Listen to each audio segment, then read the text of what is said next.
seul nom, Jésus-Christ de LPPL TV. Sauvé. Pour un but, tu peux répéter avec moi, un but. Sauvé pour un but. L'objectif, le plan, donc devant les nations, devant à voyager.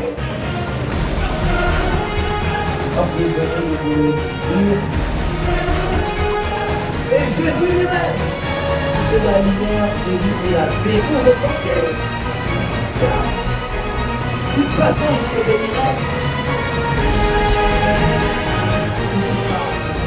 Nous.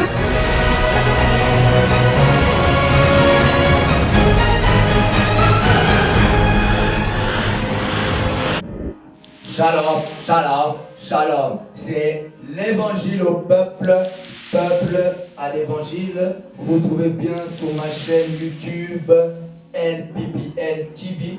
LPPL TV qui veut dire l'évangile au peuple à l'évangile. Je viens de dire à quelqu'un que c'est Jésus-Christ qui est Seigneur, c'est Jésus-Christ qui est Dieu. Il n'y a qu'un seul nom dans les cieux, sur la terre et sous la terre et même sous la mer. Seulement un seul nom, Jésus-Christ de Nazareth. Soyez les bienvenus. Je vous bénis au nom de Jésus. Je te bénis, Père, qui viennent cliquer sur cette vidéo au nom de Jésus. Ici, LPPL TV, c'est la doctrine de Jésus-Christ qui règne. C'est sa parole qui règne. C'est seulement le nom de Jésus-Christ qui règne. Amen. Sans plus tarder, je vous invite dans le passage de Luc 5, 27 à 32. Luc 5, 27 à 32. Avant de commencer, je vais d'abord prier. Père, je laisse ce moment entre tes mains. Parle à ton peuple, que je m'efface et que toi tu croisses au nom de Jésus-Christ. Amen. Sans plus tarder, Luc 5, 27 à 32. Je vais lire pour vous au nom de Jésus. Amen. Après cela, Jésus sortit et il vit un publicain nommé Lévi, assis au lieu des péages. Il lui dit, suis-moi, verset 28, et laissant tout, il se leva et le suivit. Verset 29, Lévi lui donna un grand festin dans sa maison, et beaucoup de publicains et d'autres personnes étaient à table avec eux. Verset 30, les pharisiens, et les scribes murmurèrent et dirent à ses disciples, pourquoi mangez-vous, buvez-vous avec les publicains et les gens de mauvaise vie? Verset 31, Jésus prenant la parole leur dit, ce ne sont pas ceux qui se portent bien qui ont besoin de médecins, mais les malades. Verset 32, je ne suis pas venu appeler à la repentance des justes, mais des pécheurs. Est-ce que tu peux acclamer pour cette parole? Est-ce que tu peux acclamer pour cette parole? Et le thème de mon message, le thème de ce soir, c'est sauver pour un but. Dis avec moi, sauver pour un but. Je n'ai pas entendu mon frère. Le thème de mon message, sauver pour un but. Est-ce que tu peux répéter avec moi, sauver pour un but? Peut-être tu ne le savais pas. Peut-être tu n'avais pas la connaissance, mais tu es sauvé pour un but. Tu te dis peut-être pour quel but? Tu n'es pas sauvé pour rien faire, mon frère. Tu n'es pas sauvé pour rester seulement à la maison. Tu n'es pas sauvé pour rien faire. Celui qui est sauvé, il ne croise pas les bras et il attend le royaume des cieux. Non. Sauvé pour un but. En entendant le royaume des cieux, mon frère, tu dois faire quelque chose. Toi qui es sauvé, en entendant que Jésus revient, tu dois travailler. en entendant que Jésus revient, tu dois faire quelque chose pour contribuer au royaume des cieux. Tu n'es pas sauvé pour rester seulement à la maison. Tu n'es pas sauvé seulement pour regarder la télé. Tu n'es pas sauvé seulement pour regarder des films. Non. Tu es sauvé pour un objectif. Je suis sauvé pour un objectif. Je suis sauvé pour toucher la cible. Tu te demandes quel objectif? Lorsqu'on parle d'objectif, on parle de plan. Tu demandes quelle cible toucher? Quel type de cible? L'objectif, le plan, c'est le salut. Dis avec moi le salut. Dis avec moi le salut. L'objectif, le plan d'une personne qui est sauvée, d'une personne qui a accepté Jésus, d'une personne qui croit en Jésus, qui est sauvée, le plan, l'objectif, c'est le salut des âmes. Dis avec moi, salut. Sauvé pour sauver les autres. Tu n'es pas sauvé seulement pour toi-même, mais tu es sauvé pour sauver les autres. C'est pourquoi la Bible dit, si tu crois, toi et ta famille, tu seras sauvé. Le salut n'est pas seulement pour toi, mais le salut est aussi pour ta famille. Amen. Dans Acte 9, 15, mais le Seigneur lui dit, va, car cet homme est un instrument que j'ai choisi pour porter mon nom devant les nations, devant les rois et devant les fils d'Israël. Une fois que tu es sauvé, tu deviens l'instrument de Dieu. Une fois que tu es sauvé, tu deviens l'instrument de Dieu. Tu deviens entre les mains son instrument. Tu deviens un instrument de Dieu pour ta maison. Tu deviens un instrument de Dieu pour ta famille, pour ta ville, pour ton pays, pour ton quartier, pour ton travail, pour ton entreprise. Tu deviens un instrument de Dieu entre ses mains. Tu n'es pas sauvé seulement pour rester à la maison, mais tu deviens un instrument de Dieu, toi qui es sauvé, toi qui le salut est rentré dans ta maison. Ça c'est Acte 9, 15. Ici on parle de Paul. Paul, un ex-païen, devenu enfant de Dieu. Paul, un ex-blasphémateur, mais devenu enfant de Dieu. Paul, un ex-persécuteur de l'Église, mais devenu enfant de Dieu. Paul, un ex-meurtrier, c'est lui qui a approuvé le meurtre d'Étienne, mais devenu enfant de Dieu. Paul, ex-incrédule de Jésus, il ne croyait pas au Seigneur Jésus, mais devenu enfant de Dieu. Il a rencontré Jésus le ressuscité. Il a rencontré la lumière du monde, Paul, qui a complètement bouleversé sa vie. Amen. Paul a cru et a reçu Jésus comme Seigneur et Sauveur, comme toi et moi. Maintenant, Paul, tu as accepté Jésus, c'est bien. Tu crois en Seigneur Jésus, c'est bien. Mais pas pour ne rien faire, Paul. Oublie pas l'objectif. Comme je venais de vous le dire au début, n'oublie pas le plan. Quel type de cible toucher, Paul? Tu as accepté Jésus, tu as reçu Jésus, mais Paul, il y a un objectif. Paul, il y a une cible à toucher.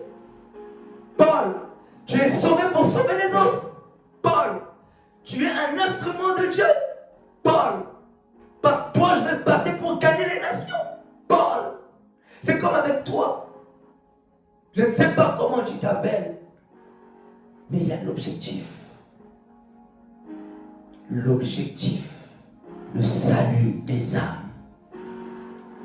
Paul, tu as reçu le Seigneur, pas pour regarder les Netflix seulement. Tu as reçu le Seigneur pas pour seulement t'amuser. Non, tu dois travailler. Dis avec moi, travailler. Dis avec moi, travailler.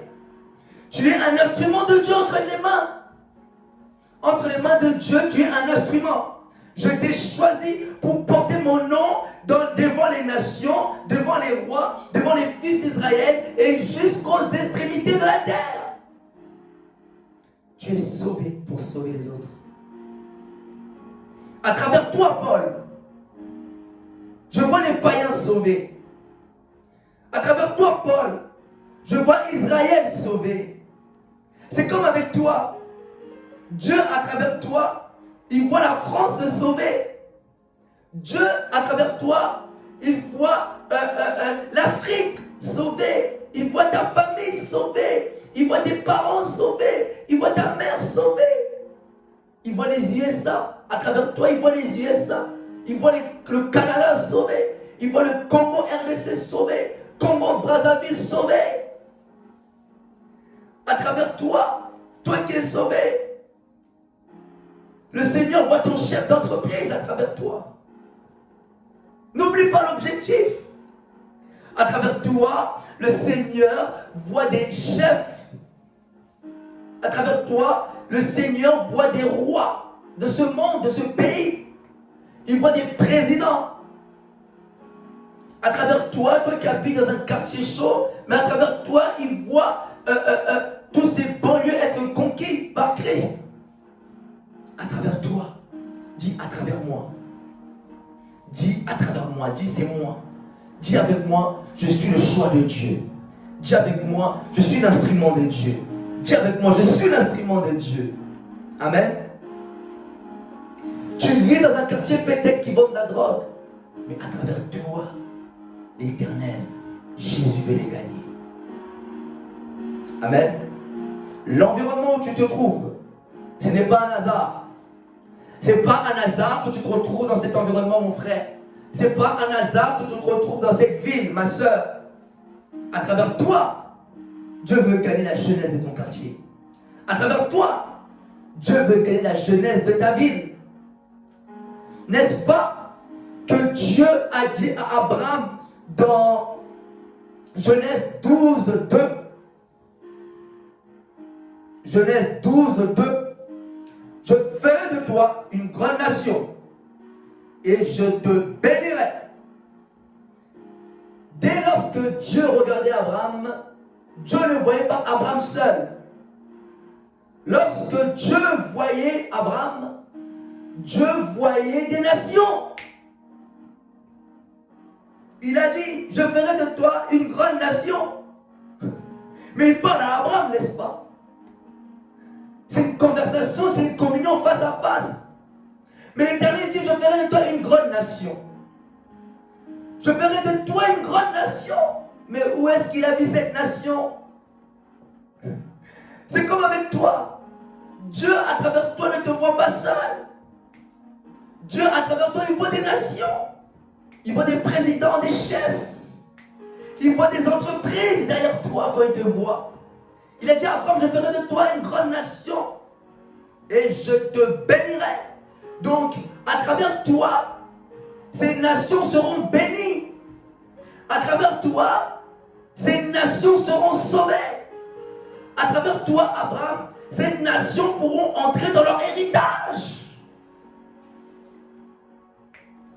Ne néglige pas l'objectif. Lorsqu'on parle d'objectif, on parle de plan. Le plan de Dieu, le plan de Christ pour toi. Toi qui es sauvé, sauvé pour un but. Tu es sauvé pour sauver les autres.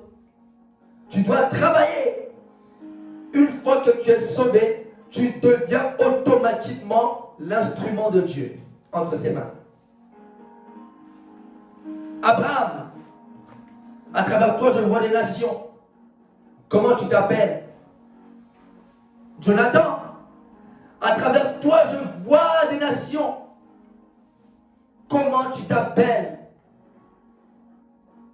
Marie, à travers toi, je vois des nations. Je vois par exemple l'Haïti à travers toi, la France, les États-Unis.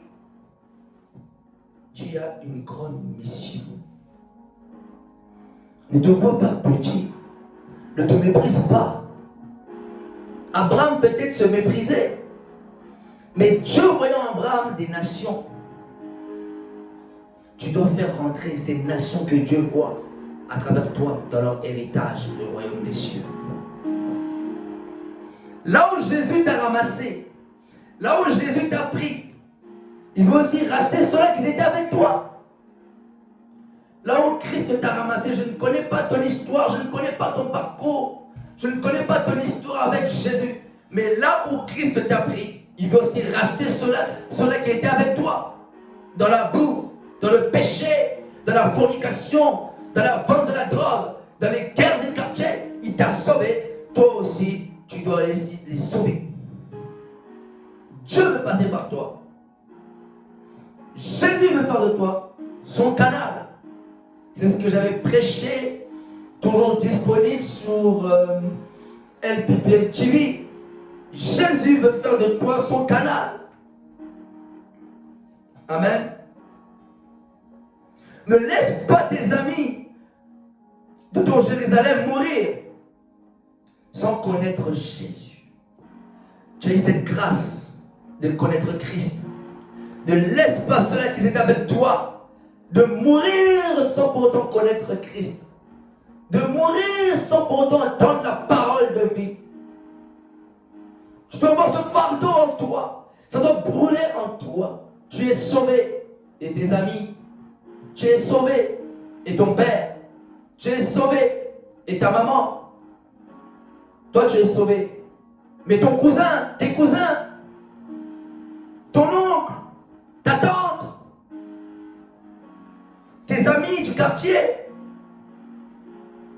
N'oublie pas. Non seulement ça, Acte 9, 15, Dieu dit pour Paul, car cet homme est un instrument que j'ai choisi pour porter mon nom devant les nations, devant les rois, devant les fils d'Israël. Tu es le choix de Dieu. Ne doute pas de ton identité. Tu es le choix de Dieu.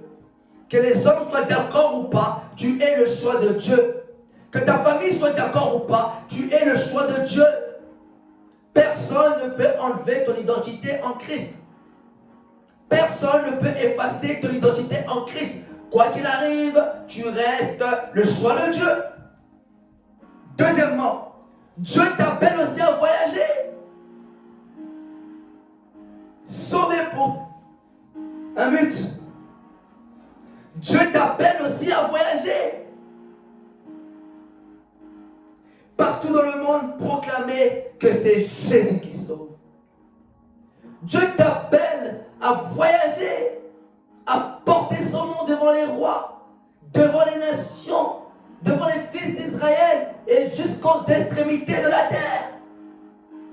Dieu t'appelle à voyager dans le monde entier, mon frère. Dieu t'appelle à voyager dans le monde entier, ma soeur. Paul, je t'appelle à porter mon nom devant les nations. Paul, je t'appelle à porter mon nom devant les rois, devant les présidents. Paul, je t'appelle à porter mon nom devant les fils d'Israël et jusqu'aux extrémités de la terre. Paul, tu voyageras pour Jésus. Paul, tu voyageras pour mon nom. Tu voyageras pour ma gloire. Tu ne resteras pas seulement à Jérusalem. La Bible dit, vous recevrez une puissance survenant sur vous. Acte 1, 8. Et vous serez mes témoins dans Jérusalem, dans la Judée, dans la Samarie et jusqu'aux extrémités de la terre. Jérusalem, c'est le commencement. Mais la finalité, c'est jusqu'aux extrémités de la terre. Tu vas parcourir le monde pour porter le nom de Jésus. Tu vas parcourir le monde pour proclamer mon nom, pour proclamer que c'est moi le chemin, la vie et la vérité. Je t'appelle à aller devant les rois, les présidents. Quel président de ce monde veux-tu voir pour présenter Jésus? Aspire aux grandes choses. Vois comme Dieu te voit. Vois comme Dieu voit ta destinée. Dieu Jésus a révélé à Paul que je t'appelle à aller devant les rois. Quel président veux-tu voir? Quel président veux-tu rencontrer? Tu peux prier, Seigneur, ouvre-moi des connexions divines. Ouvre-moi les portes pour pouvoir rencontrer les grands de ce monde et proclamer ton nom. Non pas à nous, mais à ton nom dans la gloire. Non pas à moi, Jésus, mais à ton nom dans la gloire. Je veux voir ce président pour proclamer ton nom. Je veux voir, je ne sais pas, je vais parler les noms des présidents, mais je veux voir ce président, Seigneur. Je veux le rencontrer pour le présenter, pour te présenter. Tu peux prier à travers toi.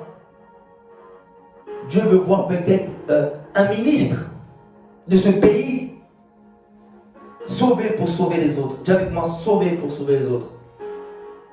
Sauvé pour un but. C'est l'objectif. C'est le plan. Toucher quelle cible? Les nations. Les fils d'Israël. Ton quartier, ta ville. Les païens, les incrédules, les athées. Tous ceux qui ne connaissent pas Jésus. Tous ceux qui ne connaissent pas Jésus. Tu es l'instrument de Dieu. Un instrument est fait pour être utilisé. Tu n'es pas un instrument entre les mains de Dieu pour rien faire. Tu dois travailler. Laisse Dieu t'utiliser comme il le souhaite. Laisse Dieu agir dans ta vie. N'empêche pas Dieu d'agir. N'empêche pas Dieu de t'utiliser. C'est pas toi, mais c'est Jésus. Ne vois pas toi, mais vois sa puissance. Ne vois pas tes handicaps, mais vois sa force. Ne dis pas que j'ai des difficultés à parler français ou que je bégaye. Non. Sa puissance. N'est-ce pas? Il y avait aussi un problème lorsque Dieu envoya Moïse aller devant Pharaon. Mais Moïse ne voulait pas parce qu'il avait peur. Il regardait à son handicap. Vous pouvez aller voir dans Exode 4, 10. Moïse dit à l'Éternel: Ah Seigneur, je ne suis pas un homme qui ait la parole facile. Et ce n'est ni d'hier, ni d'avant-hier, ni même depuis que tu parles à ton serviteur, car j'ai la bouche et la langue embrasée. Verset 11. L'Éternel lui dit: Qui a fait la bouche de l'homme? Et qui rend muet ou sourd, voyant ou aveugle? N'est-ce pas moi, l'Éternel? Verset 12. Va donc, je serai avec ta bouche, et je t'enseignerai ce que tu auras à dire. Ce que tu appelles faiblesse n'est pas faiblesse pour Dieu. Ce que tu appelles handicap n'est pas handicap pour Dieu. Dieu est celui qui travaille avec les faibles pour les rendre forts. Dieu est celui qui travaille avec les pauvres pour les rendre riches. Dieu est celui qui travaille avec celui qui est en bas et le rend grand, au sommet. Amen. Je viens dire, mon frère, ma soeur, malgré ta faiblesse, malgré ton handicap, cela n'empêche pas Dieu de t'utiliser. Cela n'empêche pas Jésus de t'utiliser. Malgré ta taille, malgré ta corpulence, cela n'est pas un frein pour l'Éternel, pour t'utiliser devant les rois, devant les nations. Et je prophétise pour quelqu'un. Je dis que malgré ton handicap, malgré ce que tu appelles handicap, je viens dire à quelqu'un, tu deviendras le plus grand prédicateur du monde. Si tu dis Amen, c'est pour toi. Lorsque tu dis Amen, Amen, cela veut dire je reçois. Je viens dire à quelqu'un, tu deviendras la plus grande prédicatrice de ce monde. Amen. Malgré ton handicap, tu seras une source de bénédiction pour la France. Malgré Dieu n'est pas bloqué pour t'utiliser, mon frère. Malgré les handicaps en toi sans fil, malgré les blocages, les difficultés que pour toi que tu vois, cela ne va pas empêcher Dieu de t'utiliser. Pourquoi? Dis-moi pourquoi. Parce que tu es le choix de Dieu. Notre texte de base, comme je venais de vous le lire, Luc 5, 27, 32. Amen. Luc 5, 27, 32. Lévi, c'est le nom de Matthieu. Matthieu qui est disciple de Christ. Amen.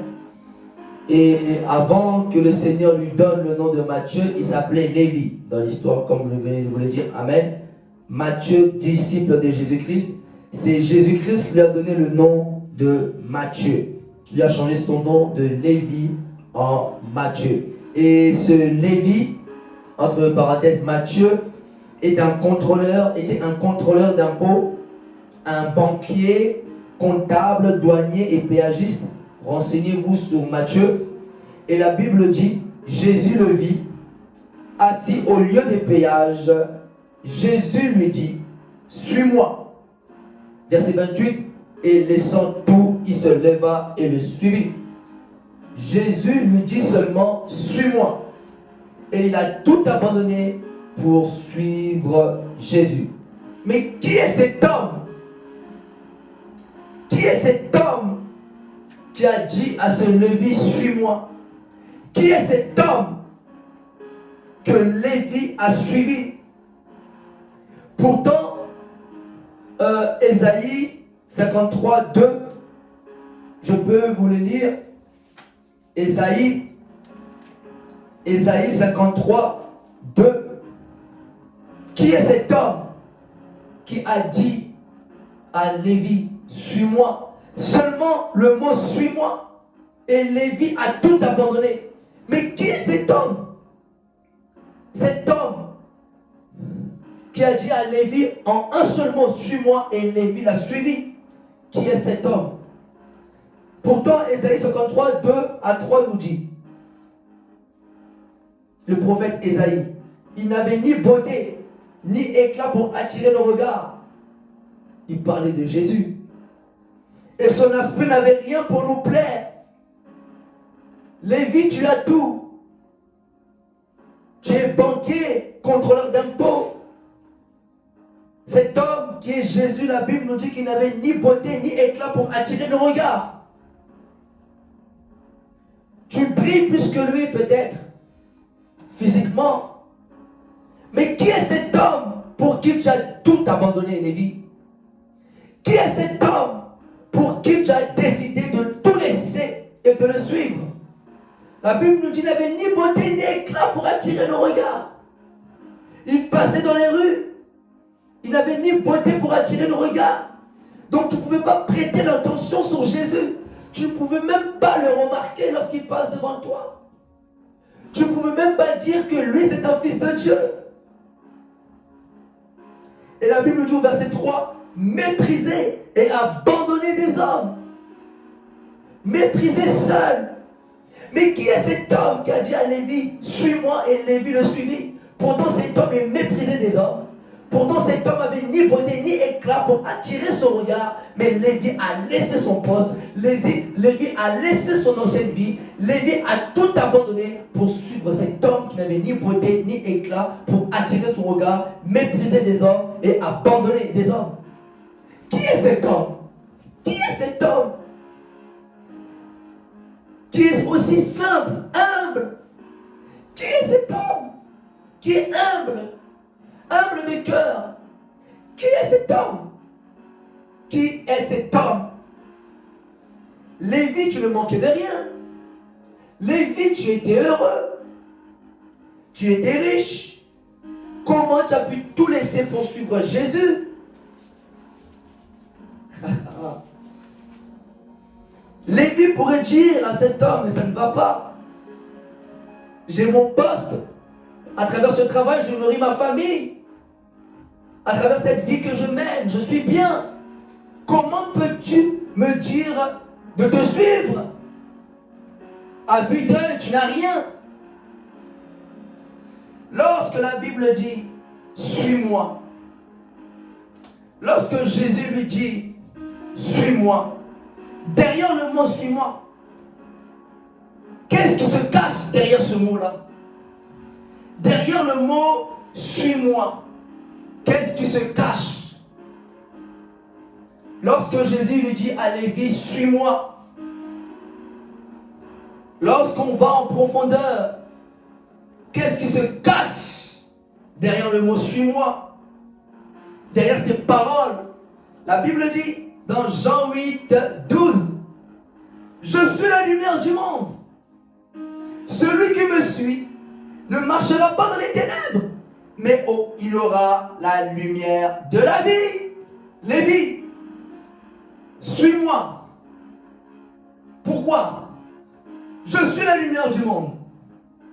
Celui qui me suit, donc quiconque, celui qui me suit, que tu sois blanc, noir, peu importe ton origine, mais celui qui suit Jésus, celui qui suit le Christ, ne marchera pas dans les ténèbres, mais il aura la lumière de la vie. Lévi, je suis la lumière du monde. Si tu me suis, tu ne marcheras pas dans les ténèbres, mais au contraire, tu auras la lumière de la vie. Lévi a entendu ces paroles. Lévi a écouté cette parole. Lévi a vu que j'ai l'argent. Je ne manque de rien, mais je suis encore dans les ténèbres. Malgré que j'ai de l'or, malgré que je peux me payer ici, mais je suis toujours dans les ténèbres. C'est pourquoi la Bible dit que celui qui a le Fils a la vie. Si tu n'as pas Jésus, tu es dans les ténèbres. Malgré tout ce que j'ai, Lévi, malgré mes responsabilités, malgré mon poste, malgré mon statut, je pensais que j'étais dans la lumière. Mais en réalité, je suis dans les ténèbres. J'ai rencontré la véritable lumière, la lumière de la vie. Dis avec moi, la lumière de la vie. Ce monde n'est pas la lumière, mon frère. Ce monde n'est pas la lumière, ma soeur. Mais c'est Jésus. Dis avec moi, Jésus. Jésus est la lumière pour ta famille. Jésus est la lumière pour ton frère, pour ta soeur, pour ta ville, pour ton âme. Lévi n'a pas hésité. Lévi n'a plus hésité. Et j'imagine lorsque Jésus lui dit suis-moi, Jésus commençait il a continué sa route. Et pendant qu'il continuait sa route, pendant qu'il avançait, j'imagine, parce que moi j'aime m'imaginer lorsque je lis la parole, Jésus avança et Lévi le suivit par derrière. Et cette parole, cette pensée m'a fait, par le Saint-Esprit, ramener à Psaume 105. Ta parole est une lampe à mes pieds et une lumière sur mon sentier. Désormais, je marche sur les sentiers de Jésus. Désormais, je marche sur la parole. Sa parole est une lumière. Sa parole est une lampe à mes pieds. Désormais, je suis éclairé. Désormais, je vois. Je vois maintenant parce que sa parole, il est venu avec le mot suis-moi. Sa parole est une lampe à mes pieds et une lumière sur mon sentier. Donc ta destinée.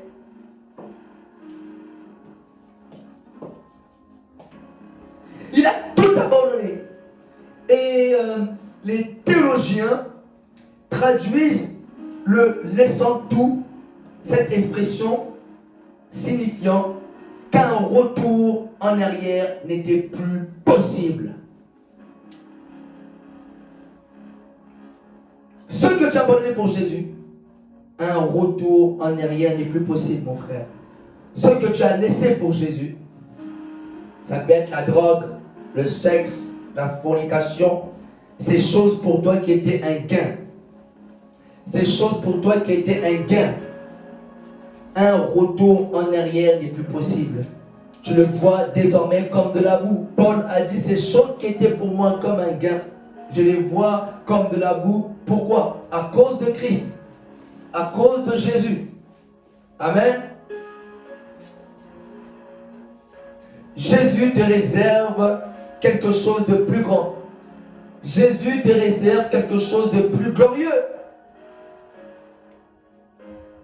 Pourquoi tu as des difficultés à suivre Jésus? Pourquoi Lévi a tout abandonné pour Christ? Pourtant il avait tout. Mais il a tout laissé pour Jésus. Amen. Pourquoi as-tu des difficultés à suivre le Christ? Pourquoi? Et après que Lévi ait suivi le Christ, Jésus, verset 29, la Bible dit, Lévi lui donna un grand festin dans sa maison. Et beaucoup de publicains et d'autres personnes étaient à table avec eux. Verset 30, les pharisiens et les scribes murmurèrent et dirent à ses disciples, pourquoi mangez-vous et buvez-vous avec les publicains et les gens de mauvaise vie? Jésus, prenant la parole, leur dit, ce ne sont pas ceux qui se portent bien qui ont besoin de médecins, mais les malades. Je m'arrête là. Amen. Une fois que Lévi a accepté Jésus, une fois que Lévi a suivi Jésus, la Bible nous dit au verset 29, Lévi lui donna un grand festin dans sa maison et beaucoup de publicains. Suivez-moi. Pourtant, la Bible dit dans le verset 27, après cela, au tout début, après cela, Jésus sortit, il vit un publicain. Qui est ce publicain? C'est Lévi, n'est-ce pas? Mais au verset 29, la Bible dit, Lévi lui donna un grand festin dans sa maison et beaucoup de publicains et d'autres personnes. C'est ce qui revient à mon message. Sauvé pour un but. Lévi a rencontré la lumière du monde. Il n'a pas regardé Jésus pour lui. Il n'a pas gardé Jésus seulement pour lui. Mais il a ramené Jésus dans son environnement. Il a ramené Jésus près de son environnement, près de sa maison. Lui qui était publicain, il n'a pas gardé Jésus seulement pour lui. Mais il a présenté à ses frères publicains. Il a présenté à ses sœurs, peut-être publicaines, je ne sais pas si ça se dit, mais il a présenté Jésus. Sauvé pour un but. Et la Bible dit, ils étaient assis. Ils étaient à table avec eux.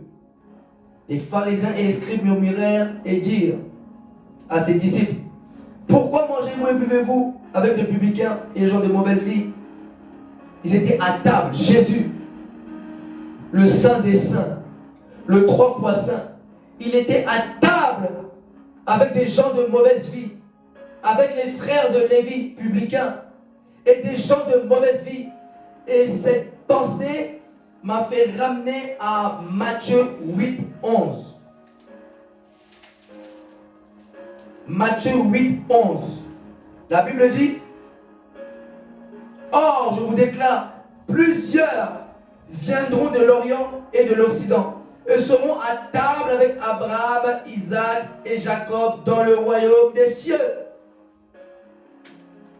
Je répète, je vous déclare que plusieurs viendront de l'Orient et de l'Occident et seront à table avec Abraham et Isaac dans le royaume des cieux. Veux-tu être à table dans le royaume des cieux? Veux-tu participer au grand festin? C'est prophétique ce que Lévi vient de faire. La Bible dit qu'il lui donna un grand festin dans sa maison et beaucoup de publicains et d'autres personnes étaient à table avec eux. Jésus a dit, plusieurs viendront de l'Orient, plusieurs viendront de l'Occident, plusieurs seront à table avec Abraham, Isaac et Jacob dans le royaume des cieux. Celui qui est sauvé, il sera à table dans le royaume des cieux avec Abraham, Isaac et Jacob et Jésus lui-même. Peu importe qu'est-ce que tu as fait, Jésus a dit, je vous déclare que les gens de l'Orient, de l'Occident seront à table. Donc les gens du dehors, c'est pourquoi la Bible dit à tous ceux qui l'ont reçu. Je remonte un peu, la Bible dit, elle est venue chez les siens et les siens ne l'ont point reçue. Mais à tous ceux qui l'ont reçu maintenant, dans les extrémités, ceux du dehors, à tous ceux qui ont accepté Jésus, Dieu leur a donné le pouvoir de devenir enfants de Dieu. Veux-tu être à table dans le royaume des cieux? Veux-tu participer au grand festin avec Jésus? Être à table. Et il y avait des pharisiens et des scribes. Ils ont murmuré en voyant Jésus qui est 3 fois saint, celui qui n'a jamais péché. Mais comment il peut être à table avec des publicains, les frères de Lévi et des gens de mauvaise vie? Dans ces mauvaises vies, peut-être il y avait des bandits, peut-être il y avait des fornicateurs, des voleurs. Mais Jésus était à table avec eux. Qu'est-ce que cela veut dire? Le ciel est ouvert pour vous, vous qui vous répandez. Le ciel est ouvert pour vous, vous qui m'acceptez. Le ciel est ouvert pour vous, si vous croyez en mon nom. Vous pouvez être à table avec moi, comme vous l'êtes aujourd'hui, maintenant, dans le royaume des cieux. Si vous m'acceptez comme Seigneur et Sauveur, vous pourrez être à table comme je vous le suis. Peu importe d'où vous venez, mais vous pourrez être à table avec moi. Et les pharisiens ne comprenaient pas comment Jésus peut être à table avec des publicains et des gens de mauvaise vie. Les scribes ont commencé à murmurer. Et c'est là, la Bible dit au verset 30, ils murmurèrent et dirent à ses disciples, pourquoi mangez-vous et buvez-vous avec les publicains et les gens de mauvaise vie? Ils n'avaient pas compris pourquoi Jésus était venu sur la terre. Ils n'avaient pas compris pour qui, pour quelle personne, pour quel genre de personne Jésus était venu sur la terre. C'est pourquoi la Bible dit dans Matthieu 7, 1, ne jugez point et vous ne serez pas jugés. C'est pourquoi la Bible dit dans Jean 3, à partir du verset 17, Jésus n'est pas venu pour juger le monde, mais pour que le monde soit sauvé par lui. Jésus n'est pas venu juger ceux qui étaient dans le péché. Jésus n'est pas venu pour juger ceux qui étaient, pour pouvoir juger ceux qui sont condamnés. Non. Jésus n'est pas venu pour juger les personnes qui vivent dans le péché. Non. Il est venu pour les sauver. Amen. Et quelle était la réponse de Jésus? Jésus, prenant la parole au verset 31, leur dit, ce ne sont pas ceux qui se portent bien qui ont besoin de médecins, mais les malades. Ce ne sont pas ceux qui se portent bien qui ont besoin de médecins, cette parabole, mais ce sont les malades qui ont besoin des médecins. Qui sont les malades que Jésus-Christ parle? Nous les pécheurs, nous, l'humanité, le monde condamné dans le péché. Le monde n'arrive pas à se débarrasser du péché. Le monde n'arrive pas à s'en sortir du péché. Nous sommes malades. Le monde est malade.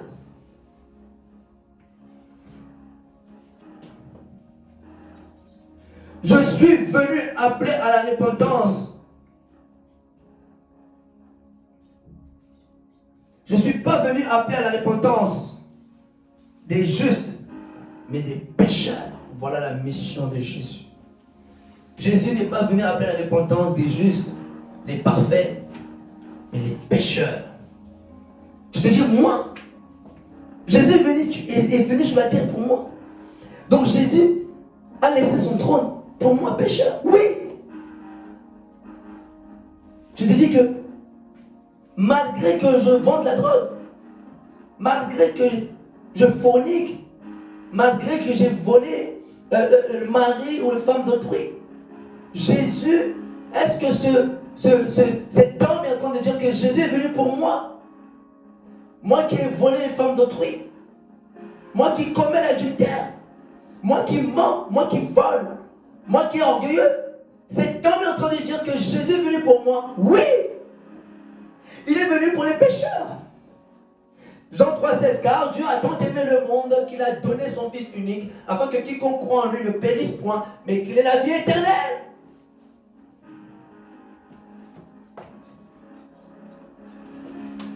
Sauvé pour un but. Lévi avait compris que Jésus est entré dans ma maison. Je dois le présenter à mes frères publicains pour que eux aussi sortent des ténèbres vers la lumière. C'est pourquoi la Bible dit, autrefois vous étiez ténèbres, maintenant vous êtes devenus lumière. Autrefois j'étais ténèbres, moi Lévi. Autrefois j'étais ténèbres, maintenant je suis lumière. Et marcher dans la lumière. Veux-tu être dans la lumière ou les ténèbres? Si tu veux être dans la lumière, Jésus est le chemin. Si tu veux marcher dans la lumière, Jésus est la vérité. Si tu veux marcher dans la lumière, Jésus est la vie. Amen. Sauvé pour un but. Veux-tu travailler? Parce qu'à travers toi, Jésus voit des nations, comme je l'ai dit tout à l'heure avec Abraham. À travers Abraham, Jésus a dit, je ferai de toi une grande nation et je te bénirai. Donc à travers toi, je bénirai les nations. Veux-tu être le canal ou veux-tu te laisser utiliser? Tu dois travailler chaque jour pour le salut. Chaque jour de porter le nom de Jésus. Sauvé pour un but.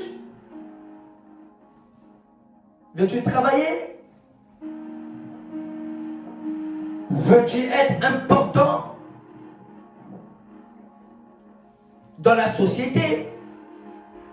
Beaucoup de sauvés ne sont pas importants dans la société. Tu ne présentes pas Jésus à ton chef. Lévi a suivi Jésus, la lumière, et il a présenté Jésus à ses frères publicains. Et veux-tu présenter Jésus à ta famille? Sauvé pour un but. Peut-être tu te dis que cette parole, je ne suis pas encore sauvé. Si tu veux être sauvé maintenant, répète après moi. Seigneur Jésus, je viens à toi. Pardonne-moi. Je reconnais que je suis pécheur. Je reconnais que j'étais éloigné loin de toi. Mais dès à présent, à dater de ce jour, je te suis. Je te donne ma vie. Je te donne mon cœur. Je crois que Dieu t'a envoyé pour mourir à ma place. Et je crois que tu es ressuscité des morts. Et je confesse de ma bouche que Jésus-Christ est Seigneur et mon Sauveur. Au nom de Jésus. Amen. Reste calme. Tu es sauvé. Sauvé pour un but. Sauvé pour l'objectif. Sauvé pour le plan. Sauvé pour les nations. La moisson est grande, mais il y a peu d'ouvriers. Ô Seigneur, voici les ouvriers que je t'apporte maintenant. Voici les ouvriers qui ont pris conscience, qui sont sauvés pour un but. La moisson est grande, mais il y a peu d'ouvriers. Les voici, Jésus. Les voici, Yahweh. Les voici. Au nom de Jésus. Amen. C'était l'évangile au peuple, peuple à l'évangile, la parole du soir. Sauvé pour un but. On se retrouve pour une prochaine vidéo. Je vous bénis. Partagez au nom de Jésus-Christ. Amen.